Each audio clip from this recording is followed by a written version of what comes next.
So today, lads, we're going to talk a little bit about the fourth quarter, and we're going to be talking a little bit about how the Atlanta Dream, in my opinion, just had no answer for Caitlin Clark and the Indiana Fever in that fourth quarter. And realistically, for quite a bit of the second half, they had no answer for an aggressive. There's a moment in every athlete's career when the tide turns, when promise becomes power, and potential becomes dominance. For Caitlin Clark, that moment came in the fourth quarter against the Atlanta Dream. The scoreboard read 99-82 when the dust finally settled, but this wasn't just a win. This was a warning shot to the rest of the WNBA. For 2 quarters, Atlanta held on. They gave everything they had. But then something changed. The Indiana Fever shifted into high gear, and Caitlin Clark took control, not just of the game, but of the entire arena. Let me say this about the Atlanta Dream. Y'all was hanging in there for 2 quarters. But then y'all ran out of gas. Cause you know why? The Indiana Fever ran y'all out y'all own building, and there was a sight to see. Y'all was huffing and puffing, trying to get some air and find some extra wind, and y'all couldn't. The Dream had no answer. No scheme. No backup plan. Their coaching staff looked stunned, helpless on the sidelines, watching as their system unraveled in real time. This wasn't about X's and O's. This was about something deeper: leadership, poise, and the kind of presence that changes the temperature in a building. Critics had called her the 9th best point guard. 9th. And instead of clapping back online, Caitlin Clark did what she always does: she let her game speak louder than the noise. She didn't need 30 points to dominate. There's no surprise that the Indiana Fever looked best tonight when the offense was ran through Caitlin Clark. There's no surprise that the offense looked best tonight when we pushed the ball off of a make, pushed the ball off of a miss. There's no surprise that the Indiana Fever looked best tonight when Caitlin Clark was surrounded by players that don't have an ego, surrounded by players that said, "I'm going to be MVP of the WNBA this year." And you see how easy it is when you just let Caitlin play ball and others follow suit. She only scored 12. But those 9 assists? They were a masterclass. She ran the floor with precision. She dictated the tempo. And more importantly, she made everyone around her better. The ball moved. The floor opened up. Aaliyah Boston became a force. Teammates started believing again. And suddenly, Indiana looked like a team that could do real damage. This wasn't just strategy, it was chemistry. It was trust. It was the beautiful simplicity of giving the ball to the best player and letting her lead. They made sure Caitlin Clark had the ball in her hands. She became the creator of offense. That's what we've been saying. Her and Aaliyah Boston, I believe it was 4 times, got the Stockton-Malone 2-man game working. Dantas got involved at one point with Caitlin Clark. Caitlin was still off on her shooting tonight. For the first time this season, the system ran through Caitlin Clark, and everything clicked. Jordan Canada, one of the best defensive guards in the league, couldn't stay in front of her. And it wasn't even about scoring. It was about gravity, the way Caitlin pulled defenders, created space, and made every possession more dangerous. Even her passes created scoring chances 2 steps later. That's rare. That's special. Even when she wasn't exactly getting when it wasn't her putting the ball in the basket or her showing up on the stat sheet, she was burning Jordan Canada. And people don't understand how good Jordan Canada is on defense. She was absolutely burning Jordan Canada. Canada could not stay in front of her. And that is a big thing. That is genuinely a big, big thing. That if you can't stay in front of her, it creates a space for everybody else. And there were some hockey assists. There was good ball movement. There was a lot of things. There was a lot of real positives when it came to Caitlin Clark. And here's the most poetic part. The Atlanta Dream probably spent hours preparing for this game. Watching film. Mapping rotations. Designing traps. But when the game began, none of it mattered. Because how do you plan for someone who plays with vision you can't teach, and a fire you can't fake? That's what they saw tonight. That's what every coach who's tried to slow her down is beginning to realize. This isn't college anymore. And Caitlin Clark isn't some promising rookie finding her way. She's changing the game, 1 quarter at a time. This wasn't just a win. It was a statement. Obviously, tough game. I thought we had a good first half. We were really competitive. second half we just had so many defensive breakdowns, and give them credit, they were getting extra possessions, and those extra possessions were turning into points just about every single time. So, just valuing ending their possession. It's not enough to force a tough shot. We got to come down with the ball. And then, we had some defensive breakdowns that they made us pay for. They were able to extend the lead. And then at the end, we had to, do some gambling and do some things that really were not. They ranked her 9th. Let that sink in. The same coaches who lose sleep planning for her. The same defenders who put hands on her from the opening tip. The same teams who double her, trap her, and treat her like a one-woman wrecking crew. Those same people voted Caitlin Clark the 9th best guard in the league. And yet, game after game, under the brightest lights, she makes them all look foolish. Against the Atlanta Dream, something changed. Something clicked. And if you were watching closely, you saw it. In the first half, they came at her physically, 2 hands, body to body, trying to wear her down.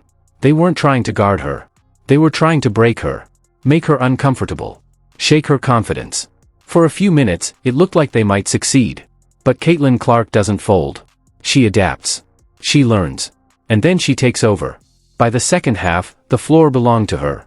Every possession, every pass, every subtle shift in tempo, she dictated it all. Even when her three-point shot wasn't falling, she controlled the game with vision, with movement, with sheer command. Atlanta Dream were able to really neutralize Caitlin Clark in the first half, and I know Caitlin Clark had 5 first-half assists, but they were able to neutralize Caitlin Clark's impact on the game in that first half. And in the second half, regardless of the box score numbers, how Caitlin completely took over. So, the big way they were able to neutralize Caitlin Clark, and I think it was almost an issue with Stephanie White as much as anything, is they were... She wasn't just scoring. She was orchestrating. And for the first time, head coach Stephanie White finally let her. No more forcing Caitlin into someone else's system. No more burying her in the corner while someone else brought the ball up. This time, Clark ran the show, and the result was electric. It wasn't about flashy stats. She didn't need 30 points to prove a point. Instead, she dropped dimes. She attacked the rim. She set screens, moved the defense, opened space, and turned her teammates into stars. Kelsey Mitchell lit up the scoreboard. Aaliyah Boston owned the paint. Sophie Cunningham found open looks like it was practice. This was not a team winning despite Clark. This was a team elevated because of her. That's what the critics never want to admit. Caitlin Clark isn't just great individually. She makes everyone better. She creates gravity. Her presence alone bends defenses and opens opportunity. Even when she doesn't touch the ball, she's the reason the play works. You saw Clark sort of gaining her rhythm as the game went along, sort of returning to her form as the game went along, finding that pep in her step as the game went along, even though the shooting numbers were tour dates again, and she's got to find that shooting stroke at some point. Look, it can't go on all year, but you understand where some of those struggles come from when you deal with a quad injury and then a groin injury, and you're thrust back into the lineup and you're trying to find your way. But I do think it was the way that Clark found her way to the basket that was the difference in this game, really. That was what changed the... That's what coaches see. That's why they throw every scheme imaginable at her. And yet, they still call her 9th best. The irony is thick. Because those same coaches design entire defensive game plans around her. They build strategies to contain her, then turn around and downplay her impact in the media. Jealousy? Politics? Or just denial? Either way, the tape doesn't lie. Clark is growing before our eyes. Evolving. Adjusting to the physicality. Developing chemistry with new teammates. Learning the pace of the professional game. She's not the same player who left college. She's becoming something more dangerous. More complete. Yes, she's had injuries. One bad game. It's been an inconsistent ride for Indiana and for Clark as well, who's had to fight through a lot of injuries. But I think the encouraging thing from Cece was the fight that she showed on the floor. Clearly, she's not quite at 100%, still working her way back, hasn't found her 3-ball yet. But what she did was attack. She used the physicality against the defenders by putting her head down and going to the basket. That opened things up for her playmaking, which of course is another genius aspect of her game. Once that started clicking, the Fever ran away with things. Sophie Cunningham was everywhere. Clark had it going with Aaliyah Boston again. Kelsey Mitchell was cooking. And all of a sudden, you look up and the Fever are lighting up the... A quad strain. A groin issue. And yes, her shooting hasn't been perfect. But her toughness? Her leadership? Her playmaking? All of it has been on full display.